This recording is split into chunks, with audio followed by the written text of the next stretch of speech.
Robert, I think I'm bound to offend somebody in this room because we're living in a country where 90% of people claim to believe in a biblical God. I just want to assure you up front that I'm not being deliberately provocative. The point is not to offend you, and it's certainly not the point of my books. I'm just extremely worried about the role that religion is playing in our world. I happen to think faith-based religion is the most divisive and dangerous ideology we have ever concocted. It keeps me awake at night. Now, as someone who has been doing this for a while, ever since September 11th, ever since those 19 guys showed our pious nation just how socially beneficial religious certainty can be, I have argued against the role that religion is playing in our societies. And I've come to see that really there are only three ways of rising to the defense of God. There are not 100 ways of doing this. Either a person argues that a specific religion is true, or he argues that religion in general is useful, and so useful that it may be necessary, or he attacks atheism essentially as another religion, as being dogmatic, intolerant, irrational, or otherwise worthy of contempt. And so I want to separate these three modes of defending religion, because any conversation between a believer and a non-believer tends to find one of these ruts. First, let's start with this claim that any one of our religions is true. There are at least two problems with taking this path. The first is they can't all be true. I mean, this is something that Bertrand Russell pointed out 100 years ago. Even if we knew that one of our religions was perfectly true, I mean, even if we knew this was God's multiple choice exam, is it A, Judaism, B, Christianity, C, Islam, even if we knew one was perfect, given the bewildering profusion of doctrines on offer, and given their mutual incompatibility, every believer should expect damnation purely as a matter of probability. Now it seems to me this should give religious people pause when they espouse their certainties.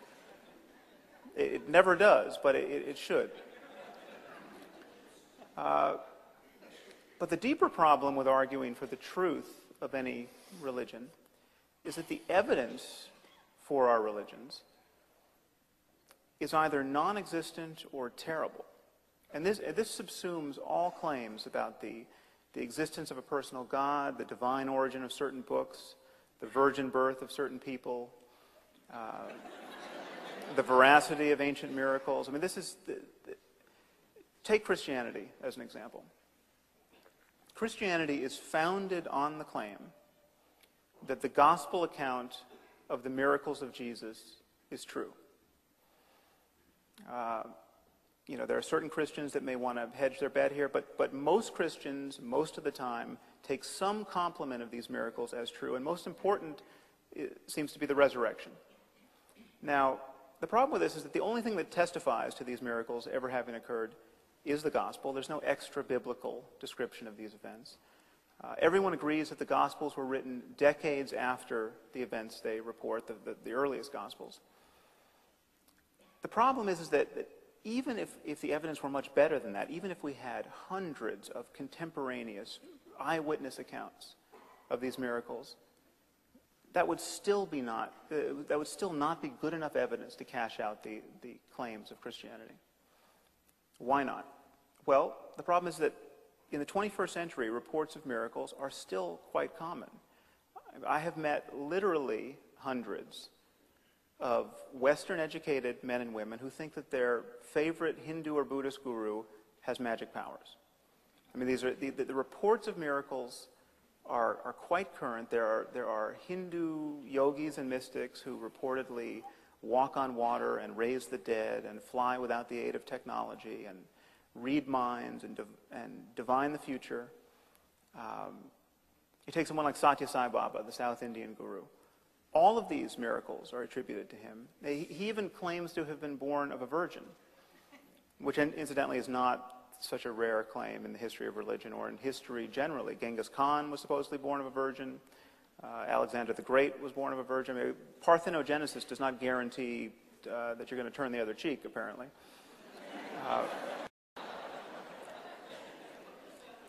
So consider this. Satya Sai Baba has these miracles attributed to him by literally thousands upon thousands of living eyewitnesses. He is not the David Koresh of Hinduism. His devotees threw a birthday party for him a few years ago, and 1 million people showed up. There are millions of people who believe he is a living God. Now, so consider, as though for the first time, the foundational claim of Christianity.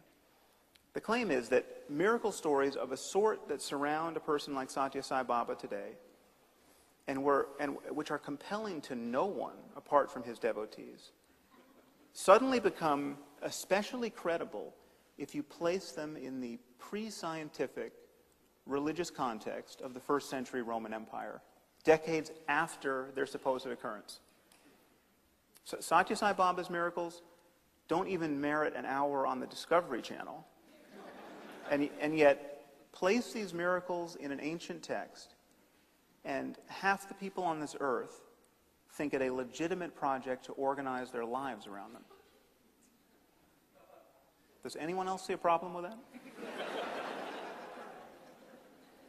All right, so let's leave aside questions of religion's truth. The second way of arguing in defense of God is to say that religion is useful, and so useful that it may be necessary. And the most common way of arguing for its usefulness is to say that it makes people moral, it consoles them, it gives their lives meaning. There are several problems with this line of argument. The first is, as a defense of God's existence, it is a total non sequitur. I mean, the usefulness of religion does not give you the slightest reason to believe that God actually exists. Every religion could function like a placebo. It could be totally barren of real content, and yet extremely useful in certain circumstances. Let's say that the cosmologists and the physicists came forward and said, sorry for the misunderstanding. It turns out there is a God, and he does have a plan for you.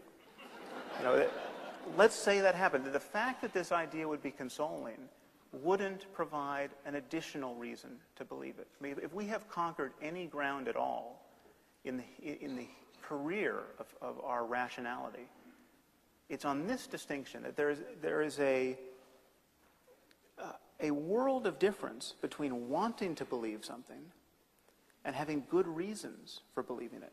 And this is why we have phrases like wishful thinking and experimenter bias. This is why scientists do double-blind controlled studies whenever they can and submit their data for peer review. So that's the crucial piece. When you hear someone arguing for the link between morality and religion, or the fact that it gives people meaning in their lives, this is an argument about the usefulness, and this is not an argument for the plausibility of any specific religious doctrine. The other problem with arguing for the usefulness of religion is that the dangers of religion are testified to now on a daily basis by bomb blasts. I mean, how useful is it that millions of Muslims in this world believe in the metaphysics of martyrdom?